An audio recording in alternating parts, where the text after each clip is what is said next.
무등무설분 제초 수보리야, 그대는 어떻게 생각하는가? 열애가 안욕 따라 삼약삼보리를 얻었느냐? 열애가 진리에 대해 설한 바가 있느냐? 수보리가 아뢰었다.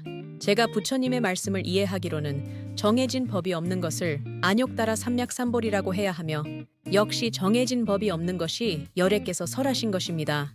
왜냐하면 열애께서 설하신 법은 취할 수도 없고 말할 수도 없으며 법도 아니고 법 아님도 아니기 때문입니다. 그 까닭은 모든 현인과 성인들은 무위법으로서 차별을 두기 때문입니다. 무득이란 얻을 것이 없는 것이며 부처님 가르침은 오로지 버리는 것이기 때문에 얻을 것이 없다는 의미입니다. 욕망에 있어 가장 크고 강한에 대한 집착, 그로 인한 욕심, 분노심, 어리석은 생각들을 모두 버려야 자유로울 수 있습니다. 불교에서는 돈을 얻고 명예를 얻고 하는 것을 추구하지 않습니다. 하지만 버리는 방법을 얘기했을 뿐이지 그 자체가 절대적이지 않기 때문에 무설입니다. 부처님께서 수보리에게 열애가 안욕 따라 삼약삼보리를 얻었는가 라고 물었습니다. 부처님은 모든 것을 알고 오셨고 알고 가신 분입니다. 부처님은 부모 선택부터 장소까지 알고 오셨고 이 생에서 열애를 이루리라는 것도 알고 계셨으며 언제 가실 것까지 알고 계셨습니다. 하지만 중생들은 본인들이 지은 업 따라 어디서 왔는지도 모르고 왔다가 갈 때도 어디로 가는지 알 수 없습니다. 중생들은 아가 있기 때문에 죽음의 문제에 직면하면 근본적으로 모든 것이 흔들리게 됩니다.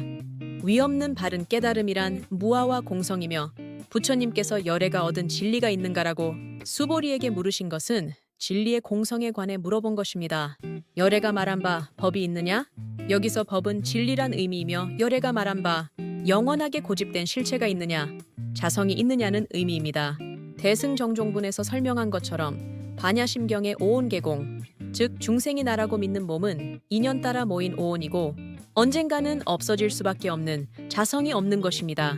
색수상 행식 또한 마찬가지로 받아들이는 작용도 실체가 없습니다. 몸도 생각도 그냥 인연 따라 잠시 생겼다가 물거품처럼 사라지는 것입니다. 나를 포함한 일체의 대상 또한 연기되어 사라지는 존재들로 자성이 없습니다. 여기서 열애가 말한 바 법이 있는가라는 것은 열애가 말한 중에 진리라고 할 만한 것이 있는가? 라고 반문하여 물어본 것입니다. 부처님께서 말씀하신 핵심은 무와 공인데 당신께서 하신 말은 영원성이 있고 다른 말은 영원성이 없다고 한다면 이것은 논리적인 모순입니다. 즉 당신의 말씀조차 영원 불변한 것이 아니며 어떤 영원 불변한 진리가 있어서 깨달은 것이 아니라는 말씀입니다. 중생 또한 영원 불변한 것이 아니기 때문에 번뇌를 없애는 처방전 또한 항상 필요한 것이거나 영원 불변한 것이 아니며 중생이 번뇌가 없으면 말할 필요도 없는 것이지만 번뇌라는 병을 가진 중생에게는 필요한 법이기 때문에 법이 아니라고 할 수도 없습니다. 우리가 말하는 모든 현인과 성자들은 안과 밖으로 욕심이 다해서 번뇌가 사라진 분들입니다. 번뇌가 사라진 상태에서는 마음속으로 분별하는 마음이 사라지고 모든 것이 하나입니다. 나와 일체가 하나가 된 상태이며 이를 무위법 또는 공성, 무아, 일합상이라고 표현합니다. 이는 말과 글로써 이해할 수 있는 경계가 아닙니다. 한 가지 묻겠습니다. 지금이 낮입니까? 밤입니까? 밤입니다. 지금 밖이 컴컴합니다. 그러면 낮은 어디로 갔습니까? 잘 고민해서 답을 해보세요. 낮이 오면 밤은 사라진다고요? 그럼 밤은 어디로 갔습니까? 옛날 불교와 브라만들이 논쟁을 했을 때 브라만들에게 어둠이 어디 갔느냐고 묻자 그들은 어둠이 숨었다고 했습니다. 숨었다고 하는 것은 무엇입니까? 어둠이라고 하는 것에 실체가 있는 것입니다. 어두운 동굴에서 빗자루로 동굴을 쓸어내면 동굴이 밝아집니까? 낮과 밤이 따로 있는 것이 아닙니다. 일체에 아는 자성이 없이 공하기 때문에 사라질 것이 따로 존재하지 않습니다. 잘못된 생각, 즉 어두움, 무명이 사라지면 밝음이 찾아옵니다. 어두운 방에 불을 켜면 순식간에 어두움이 사라지고 밝음이 옵니다. 여기서 공성을 단박에 깨닫는다는 도리가 나옵니다. 하지만 어두움과 밝음이라는 것이 개념상의 설명이지 본래 있는 것도 아닙니다. 깨달음의 실체가 있어서 부처님이 깨달음을 얻은 것이 아닙니다. 부처님께서 안욕 따라 삼약삼보리를 얻으셨다는 것도 맞지 않는 말입니다. 모든 것이 자성이 없기 때문에 중생, 즉 밤, 어둠이 본래 있는 것이 아니며 깨달음, 즉 낮, 지혜가 또한 본래 있는 것이 아닙니다. 개념적인 어두움과 밝음이 모두 사라진 자리, 그 자리가 바로 공이자 중도요 일합상이며 무위법입니다. 중생들은 어둡기 때문에 불안하고 무엇인가 붙잡고 의지하려고 합니다. 돈에 의지하고 남편에 의지하고 자식에 의지하고 그것도 불안하니까 절에 가서 부처님께 의지하고 죽음에 대한 불안이 있으니까 하느님께 의지합니다. 중생들은 어둡기 때문에 세속에서 감각적인 만족을 얻으려고 하지만 감각적인 즐거움을 찾는 것은 나중에 괴로움으로 되돌아옵니다. 인과의 법칙입니다. 하지만 계를 지키고 육바람 일행을 하고 수행을 열심히 하면 어둠이 사라지고 밝음이 찾아옵니다. 전술한 대로 이것은 이원법적인 설명에 불과합니다. 어둠이 사라진 자리, 어둠과 밝음이라는 분별도 사라진 자리, 그 자리에서는 순간순간이 둘이 아니고 하나가 됩니다. 무위법을 체득한 분들을 성인이라고 합니다. 그 자리에서는 중생과 부처가 따로 있는 것이 아닙니다. 유마거사께서 중생이 아프니까 내가 아프다라고 한 것은 중생과 내가 하나가 된 자리입니다. 어떤 종교도 중생의 죽음이라는 문제를 해결하지 못하면 그것은 종교로서의 가치를 상실하는 것입니다. 불교처럼 명쾌하게 죽음의 문제를 해결하는 종교는 없습니다. 사마타가 이루어져 일체가 무아이고 공한 것을 체험한 자리는 죽음에 다다라서도 죽는다는 생각 자체를 떠납니다. 그래서 생사구별이 없다고 하는 것입니다. 의법출생분 제파, 수보리야, 그대는 어떻게 생각하는가? 만약 어떤 사람이 삼천대천세계에 가득한 칠보로서 보시한다면 이 사람이 얻는 복덕이 얼마나 많겠느냐? 수보리가 사례였다. 매우 많습니다. 세존이시여. 왜냐하면 이 복덕은 곧 복과 덕의 성품이 아닙니다. 그러므로 열애께서는 복과 덕이 많다고 말씀하셨습니다. 만약 어떤 사람이 이 경 가운데 사국의 등을 수지하거나 남을 위해 설한다면 그 복이 보시한 복덕보다 더 수승하다. 왜냐하면 수보리야, 일체, 모든 부처님과 모든 부처님의 안욕다라 삼약삼보리법이 다 이 경으로부터 나왔기 때문이다. 수보리야, 이른바 불법이란 곧 불법이 아니니라. 의법 출생, 법에 의지하여 출생하다. 모든 상을 떠나 번뇌로부터 벗어난 부처는 열애가 바란 법에 의해 해탈을 한다는 뜻입니다. 의사의 처방에 따라 약을 먹으면 낫는 것처럼 부처님 말씀은 마음의 병을 낫게 하는 법이므로 이 법에 의지하면 병이 낫는다라는 의미입니다. 이 법에 따라 수행하면 열애가 된다. 그래야 당신이 부처가 된다는 말씀입니다. 어떤 사람이 헤아릴 수 없는 많은 보물로 보시를 했다고 가정합시다. 칠보라는 것은 부처님 시대에 귀했던 금, 은, 진주, 유리 등의 7가지 보물을 뜻합니다. 우주에 가득 찬 칠보로 보시하면 복덕이 많겠는가? 수보리는 많다고 대답합니다. 왜냐하면 그 복은 부처님이 말씀하신 복이 아닌 세속의 복이기 때문에 많다고 얘기한 것입니다. 불교에서 복은 행복인데 세속적인 것을 행복이라고 하지 않습니다. 모든 세속의 것들은 무자성이기 때문에 환상과 같아서 인연 따라 생겼다가 언젠가는 사라질 허망한 것이기 때문입니다. 금강경에서 물질적인 보시보다 가르침을 전하는 것을 더 중요하게 얘기합니다. 만약 어떤 사람이 큰 돈을 가난한 이들에게 보시했다고 합시다. 물론 큰 선행이고 복덕이 크겠지만 이들이 여전히 탐욕과 집착 속에서 살아간다면 근본적인 행복을 얻을 수 없을 것입니다. 얼마 전까지 돈이 많았던 사람이 돈이 없어졌다는 얘기를 많이 듣습니다. 돈 많은 것이 행복이라면 돈 많은 사람에게 왜 불행이 오겠습니까? 돈 많은 사람들은 자기가 가진 것보다 더 많은 것, 또 그것보다 더 많은 것을 추구합니다. 헐떡거림이 멈추지 않으면 행복할 수 없습니다. 오히려 독이 되어 더 일찍 죽게 됩니다. 우리의 몸이란 것이 얼마나 무상한가요? 우리의 젊음이란 것이 얼마나 오래 가는 것인가요? 얼마 전까지 건강했던 사람이 죽었다는 얘기 또한 자주 듣는 얘기들입니다. 어차피 누구나 죽게 되어 있습니다. 오래 사는 것이 행복인가요? 오래 사신 노인들께 물어보면 고역스럽게 오래 사는 것이 무슨 행복이겠는가 라고 말씀하십니다. 권력을 많이 가진 것이 행복이라면 그 권력이 얼마나 오래 가는 것인가요? 다 물거품 같고 아지랑이와 같은 것들입니다. 헐떡거림이 멈추지 않으면 돈이 많든 권력이 많든 만족하지 못합니다. 탐진치는 불일수록 그 독 때문에 더 빨리 죽게 됩니다. 우리가 바다에서 조난을 당했을 때 바닷물을 마시면 더 빨리 죽는 이치와 같습니다. 부처님께서 말씀하신 행복은 무엇을 성취하고 이루는 것이 아니며 세속에서처럼 많고 작다는 상대적인 비교로 이루어지는 것이 아닙니다. 부처님 법에서의 행복은 탐진치와 번뇌가 소멸된 상태입니다. 그래서 마음이 지극히 편안하고 안정된 상태가 된 것, 이것을 행복이라고 합니다. 탐욕심 하나를 버리면 하나의 지옥이 사라지고 하나의 천국이 찾아옵니다. 염리심을 가지라는 것은 세속적인 것을 추구해서는 윤회의 굴레를 벗어날 수 없고 행복이 될 수 없으니 그것을 버리라는 말입니다. 번뇌를 벗어난 상태인 니르바나가 천국이고 피안입니다. 천국이라는 공간이 따로 있지 않습니다.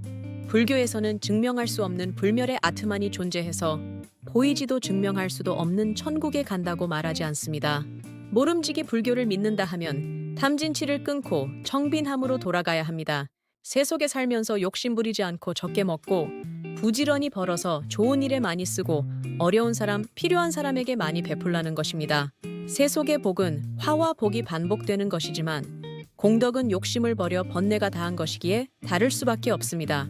하물며 수행자나 스님들은 말할 것도 없습니다. 어차경중 수진의 지사고개 등 위타인설. 이는 부처님께서 중생들에게 공부하는 방식을 일러주신 것입니다. 부처님의 경과 노는 감사한 마음으로 받아야 합니다. 달라이라마 존자님께서도 경을 받으실 때는 머리 위에 정대를 하고 받으십니다. 또한 부처님 경전은 부적과 같은 것이 아닙니다. 집에 고이 모셔놓고 읽어보지도 않고 복을 달라고 비는 것은 올바른 자세가 아닙니다. 스승으로부터 법문을 듣고서 이를 이해하려고 노력하는 것도 수지입니다. 문사수가 불교 공부법의 기본입니다. 불자들은 부처님 경전을 받고 스승님의 법문을 듣고서 경전을 이해하려고 애를 써야 합니다. 문에 해당합니다. 스승님의 법문을 들을 때는 눈과 귀를 모두 열고 집중해서 들어야 합니다. 사는 경을 외우고 암송하는 것을 의미합니다. 부처님 열반 후 모든 부처님 말씀은 상당 기간 제자들에 의해 외우고 암송되어 구전으로 전해졌습니다. 경을 등한시하면 바른 견해가 생기지 않습니다. 참선을 아무리 오래 해도 경에 대해 무지해서 바른 견해가 생기지 않으면 더 큰 부작용이 생깁니다. 불교 이외의 다른 모든 종교들도 성학자들의 말씀을 암송하는 것으로 공부합니다. 이슬람은 코란을 외우고 유대교나 기독교는 성경을 외웁니다. 경을 다 외울 수 없다면 조금씩이라도 외워가면서 암송하는 양을 늘려가야 합니다. 문사수의 수는 회양입니다. 여러 중생들을 위해서 서사해주고 필사해주고 설명해주는 것입니다. 이것이 대승보살 초기의 문사수 수행입니다. 이 보기 앞에 수많은 칠보로 보시하는 것보다 더 수승합니다. 부처님과 이전의 모든 부처님들도 위없는 깨달음을 이와 같이 하여 얻으셨습니다. 석가모니 부처님 또한 이전 부처님 처소에서 경전을 수지 독송하며 용맹정진하셨습니다. 하지만 소위 불법이라는 것도 중생을 위한 임시방편이지 자성이 있는 영원한 것이 아닙니다. 일상무상분 제구, 수보리야, 그대는 어떻게 생각하는가? 수다원이 생각하기를 내가 수다원과를 얻었노라 하겠느냐? 수보리가 사뢰었다. 아닙니다, 세존이시여. 왜냐하면 수다원은 이름이 수다원일 뿐이지 실은 들어간 바가 없습니다. 그는 형상에 들지 않았으며 소리, 냄새, 맛, 감촉, 마음의 대상에 든 것도 아니기에 수다원이라 이름합니다. 수보리야, 그대는 어떻게 생각하는가? 사다함이 생각하기를 내가 사다함과를 얻었노라 하겠느냐? 수보리가 사뢰었다? 아닙니다, 세존이시여. 왜냐하면 사다함은 이름이 사다함일 뿐이지 실은 가고 온다는 생각이 없기에 이름하여 사다함이라고 했을 뿐입니다. 수보리야, 그대는 어떻게 생각하는가?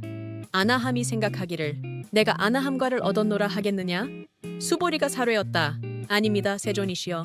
왜냐하면 아나함은 이름이 아나함일 뿐이지 실은 돌아오지 않는다는 생각이 없기에 이름하여 아나함이라고 했을 뿐입니다. 수보리야, 그대는 어떻게 생각하는가? 아라한이 생각하기를 내가 아라한도를 얻었노라 하겠느냐? 수보리가 사로였다. 아닙니다, 세존이시여. 왜냐하면 진리라고 할 것이 없음을 이름하여 아라한이라 했기 때문입니다. 세존이시여, 만일 아라한이 생각하기를 내가 아라한도를 얻었노라 하면 이는 곧 아상, 인상, 중생상, 수자상에 집착함이 되는 것입니다. 세존이시여, 부처님께서 저를 무쟁삼매를 얻은 사람 가운데 제일이며 욕심을 여윈 제일의 아라한이라고 말씀하셨으나 저는 욕심을 여윈 아라한이다 라는 생각이 없습니다. 세존이시여, 제가 만약 내가 아라한도를 얻었다고 생각한다면 세존께서는 수보리는 아란나행을 즐기는 자라고 말씀하지 않으셨을 것이지만 실은 아란나행을 한다는 생각이 없기 때문에 수보리는 아란나행을 즐긴다고 이르신 것입니다. 일상무상은 하나가 되어 상이 없어진 상태, 즉 공성을 의미합니다만 그것 또한 실제 하는 상이 아니라는 의미입니다. 공성이라고 했을 때 어디에 따로 빈 것이 있지 않고 모양도 없고 실제 하는 것이 아니라는 말입니다. 하나가 된다는 의미는 어떤 고정된 것을 의미하는 것이 아닌 일념이 되어 둘이 아닌 상태로 불일, 불이, 무상, 공성은 모두 같은 의미입니다.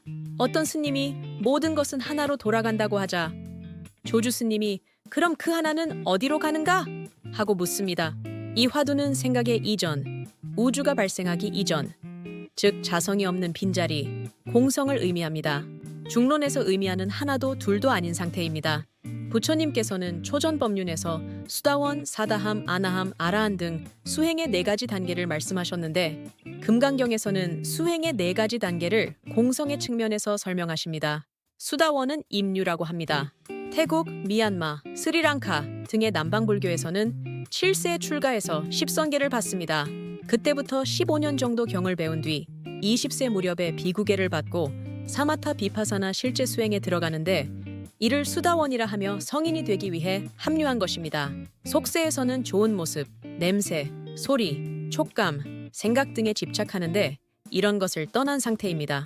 색성향 미촉법 또한 그 자체가 자성이 없는 환상과 같은 것이기 때문에 현혹되지 않으며 들어가는 바가 없습니다. 수다원은 탐진치를 완전히 버리지는 못했으나 그것이 문제임을 알기 시작하는 단계입니다. 사다함은 명일왕래로 돼 이실무왕래인이 한 번 갔다 온다는 말이나 실은 가고 온다는 생각이 없습니다.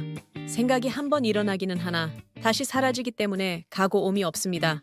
한 번 번뇌가 일어났다가 다시 꺼진다는 의미입니다. 앞산에 단풍이 있다고 합시다. 단풍이 좋구나. 가보자 이걸로 끝입니다. 하지만 중생들은 산에 누구랑 같이 가자고 해야 하나? 그런데 안 간다면 어떡하지? 그럼 다른 누구랑 가자고 해야 하지? 이렇게 온갖 망상이 일어납니다. 이런 상태를 자세히 관찰해보면 본인의 수행 정진이 얼마나 되어 있는지 알 수 있습니다. 올바르지 않은 습관들이 사마타와 비파사나에 의해 정리됩니다.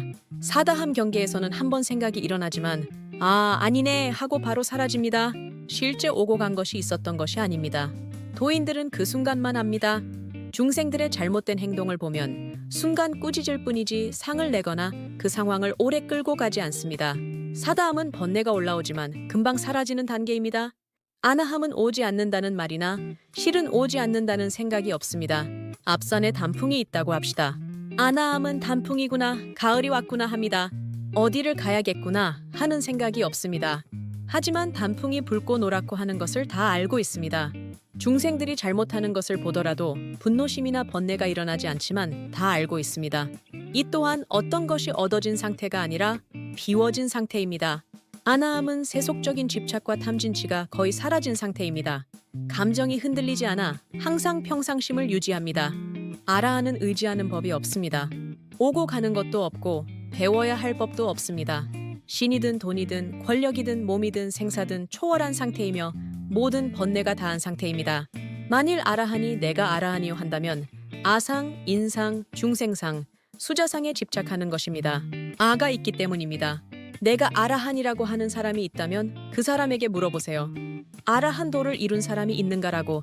아라한은 모든 번뇌가 사라지고 어떠한 상황에서도 동요하지 않는 완전한 자유의 상태이며 삶과 죽음을 초월한 단계입니다. 어떤 수행 상태에 들어갔다고 하면 수행상에 빠지게 되는데 이는 아가 있기 때문입니다. 아가 공하고 법도 공하기 때문에 따로 무엇을 얻거나 들어가는 문이 존재하지 않습니다. 단지 탐진치를 버린 것일 뿐입니다.